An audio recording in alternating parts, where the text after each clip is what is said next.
기쁨에는요,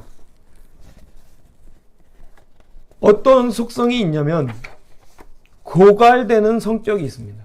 그러니까 기쁨은 한없이 좋다가도 또 넘치다가도 점점점 사그러지는 성격이 있습니다.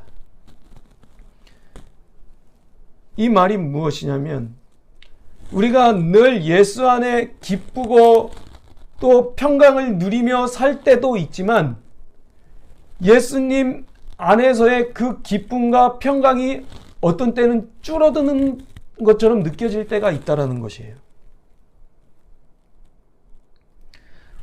우리가 문제에 당면했을 때, 어떤 문제가 있을 때 우리의 마음의 기쁨과 평안은 점점점 줄어듭니다. 그 문제의 기쁨과 평안을 빼앗겨 버리기 때문입니다. 안절부절하는 것이죠. 여러분, 평안은 무엇을 가리켜서 평안이라고 말하죠?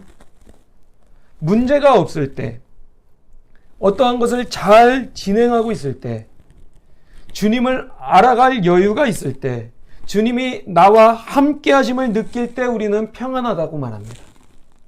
그런데 주님이 나와 함께 계신다는 것이 희미해지고 구원의 기쁨과 평안이 점점점 줄어들면 불안한 거예요. 세상이 주는 문제가 더 커 보이는 거예요. 사실 예수님을 믿는 사람들이 예수님을 믿지 않는 사람들을 보면 그들 참 평안해 보입니다. 예수님이 없이도 평안해 보이고 그냥 잘 사는 것처럼 보입니다. 예수님을 믿지 않는 사람들, 그 사람들이 예수님을 믿지 않는다고 겉으로 내색하던가요? 내색하지 않습니다. 그들의 얼굴을 보면 담담해 보여요.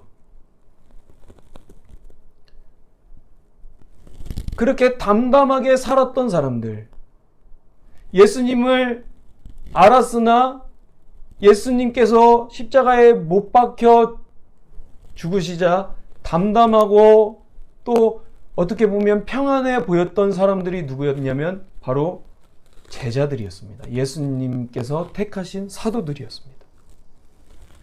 그 사도들을 예수님께서 찾아가셔서 말씀하신 것이 있는데 그것이 바로 너희가 평안하뇨라는 질문이었죠. 그들에게 진정으로 평안이 있냐? 평안하냐라고 물으신 분이 예수님이십니다. 예수님과 잠시 떨어졌던 그들은 겉으로는 평안해 보입니다. 그냥 유유히 호숫가에서 바닷가에서 고기를 잡는 그들의 모습을 보면 어떻게 보면 평안해 보여요. 그런데 그들의 내면은 어떠했죠?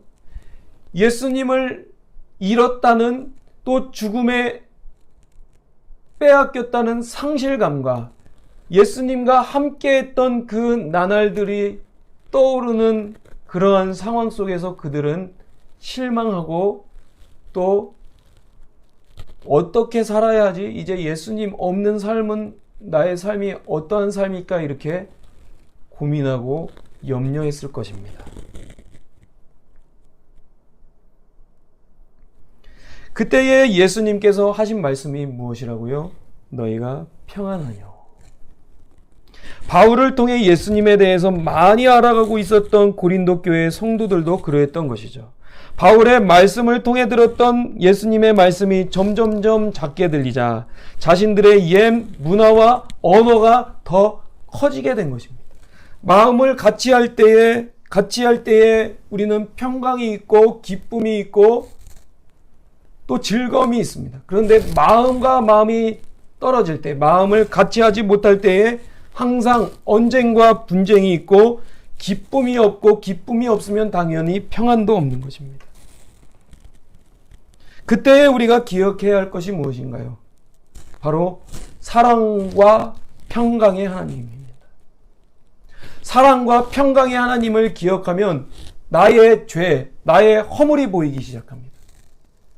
내가 왜 마음을 같이 하지 못했을까라는 것이 보이기 시작합니다.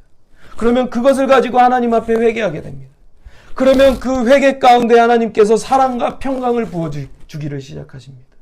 그렇게 사랑과 평강이 내 마음에 부어지기 시작하면 내가 있는 그 자리가 사랑과 평강의 자리, 기쁨의 자리가 되는 겁니다.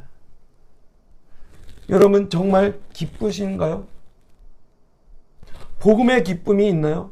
코로나19 상황 가운데 복음의 기쁨만 있다면 우리는 이 코로나19 상황을 담대하게 헤쳐나갈 수 있을 것입니다.